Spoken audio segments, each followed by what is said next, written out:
আমরা হচ্ছি নামে মুসলমান কামা নাই। ভিডিওটা শেষ পর্যন্ত দেখেন। কয়েকজন সাহাবীর নাম বলতে পারবেন?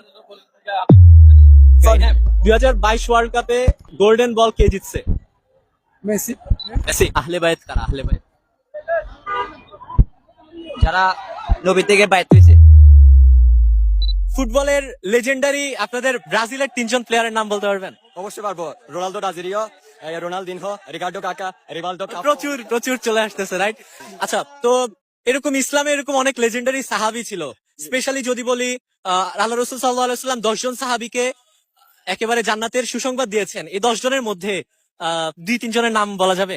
না, এটা শুনলে গতকালে একটা প্রতিবেদন আমি দেখলাম, বর্তমান সময়ে সমস্ত যুবকরা এক ধরনের উন্মাদনা নিয়ে ব্যস্ত আছে।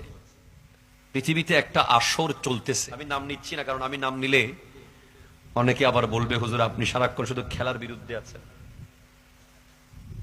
যে আসরটা চলছে, তরুণ প্রজন্ম এনজয় করছে, করুক,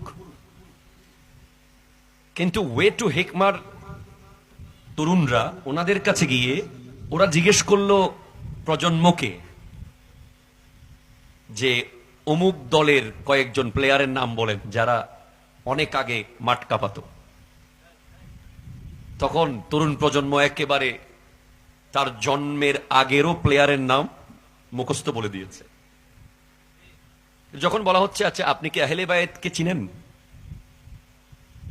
তখন যাদেরকে প্রশ্ন করা হলো তারা দুঃখজনকভাবে সত্য যে তারা বলছে সরি আমি তো আহলে বায়েত চিনি না, বাট মুসলমানের ছেলে।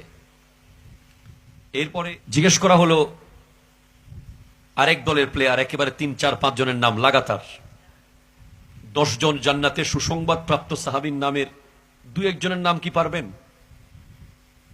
2-1 জনের নামও পারে নাই। তার মানে আপনাকে বুঝতে হবে এই প্রোগ্রামগুলো যদি কোনো কারণে বন্ধ হয়ে যায়, একটা সময় আপনি দেখবেন যে কারবালার টোটাল ইতিহাসটাও মুছে যাবে। ঠিক কিনা জোরে কথা বলেন?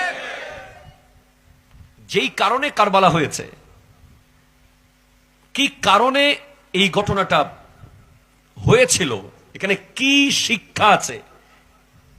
আমার মনে হয় যে গোটা বছরের ভিতরে যত প্রোগ্রাম হয় তার মধ্যে সবচেয়ে বেশি স্পেসিফিক হক আর বাতিলকে আলাদা করে বুঝানোর জন্য যেই প্রোগ্রাম, সেটা হলো কারবালার প্রোগ্রাম। ঠিক কিনা জোরে কথা বলেন?